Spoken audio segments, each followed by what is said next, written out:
6월 24일 매일 묵상 시작하겠습니다. 시편 128편 1절에서 6절 말씀인데요.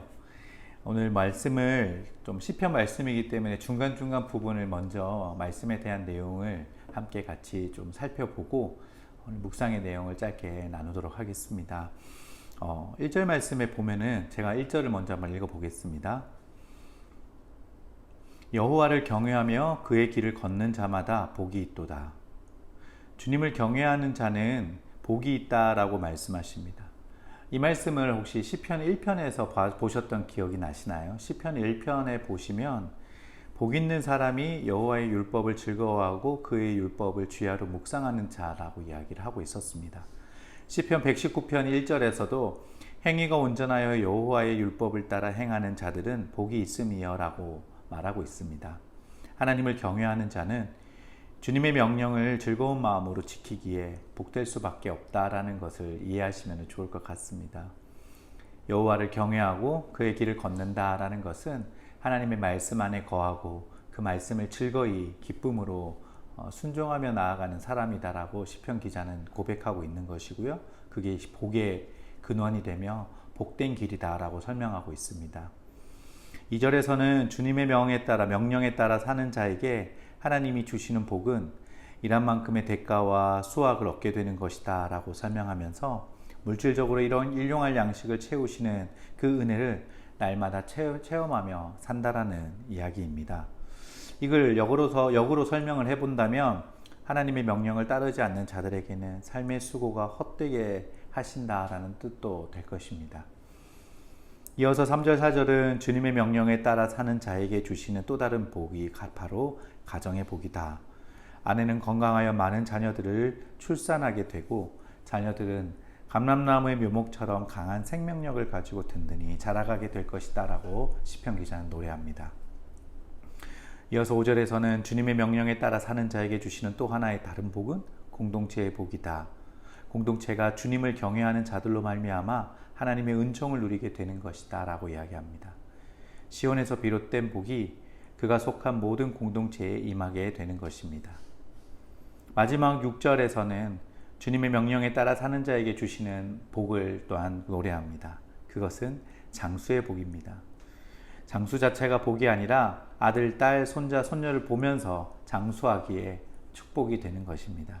다시 말해서 우리가 행복이 동방되어지는 장수라고 설명할 수가 있는 것이죠. 그러므로 하나님의 명령에 따라 사는 백성들에게 하나님의 평화가 늘 충만하게 임하게 되는 것. 그것을 오늘 하나님의 말씀에 따라 사는 자, 명령에 따라 사는 자에게 주시는 복들을 나열하며 시편 기자는 노래하고 있습니다. 주님이 당신을 경외하며 말씀의 원리대로 살아가고자 하는 자들을 얼마나 존귀하게 여기시는가를 오늘 시편 128편에서는 우리가 살펴볼 수가 있습니다.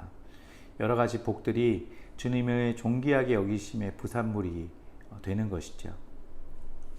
바로 하나님에 대한 두려움이 사라진 시대에 깊이 음미하면서 묵상해야 될 대목이 아닌가 생각이 듭니다. 신앙생활을 하든 그렇지 않든 오늘날 사람들은 하나님의 존재를 너무 가볍게 여기는 것 같습니다. 도무지 하나님에 대한 경외하는 마음이나 모습을 찾아볼 수 없고 나만의 주관적인 생각으로서 살아가는 것에 익숙해져 버린 세상 속에서 우리는 살아가고 있습니다. 우선적으로 저부터 하나님을 진정으로 경외하고 있는지 오늘 묵상을 해보면서 다시금 반문해보게 되었습니다.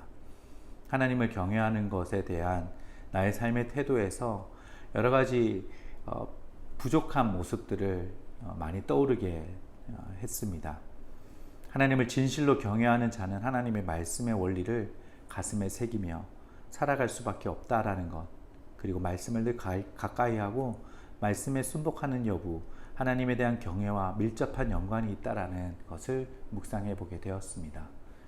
사실 통독이 이제 7일차가 되고 있는데요.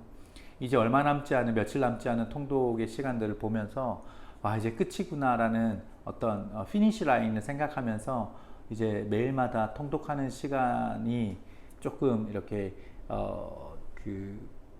없어지는 것에 대한 아쉬움보다 시원한 마음이 좀 있는 것도 사실이었습니다.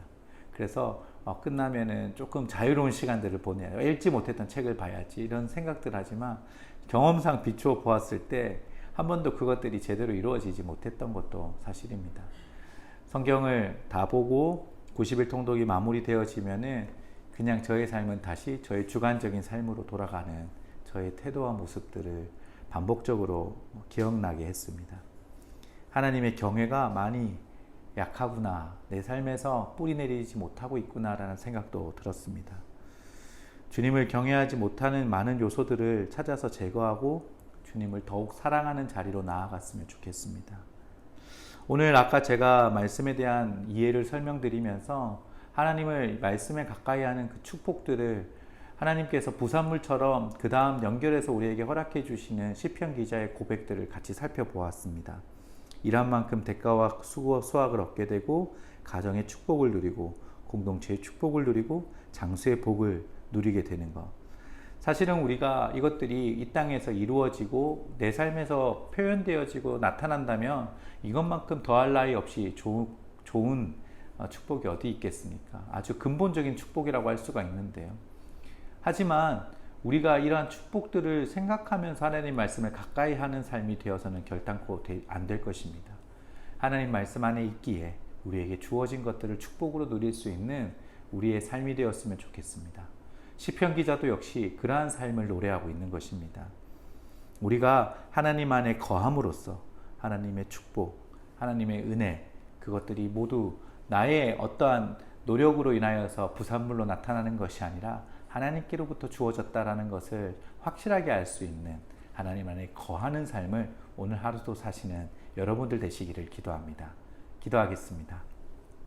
주님 안에 거하는 것으로 우리가 만족하고 하나님의 축복을 누리는 삶이 되게 하여 주시옵소서.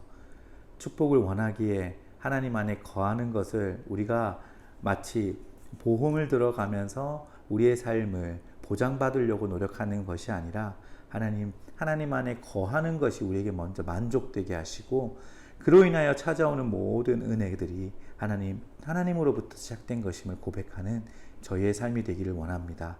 하나님만을 경외하는 삶이 되기를 원합니다. 동행하여 주시옵소서. 예수님의 이름으로 기도드립니다. 아멘.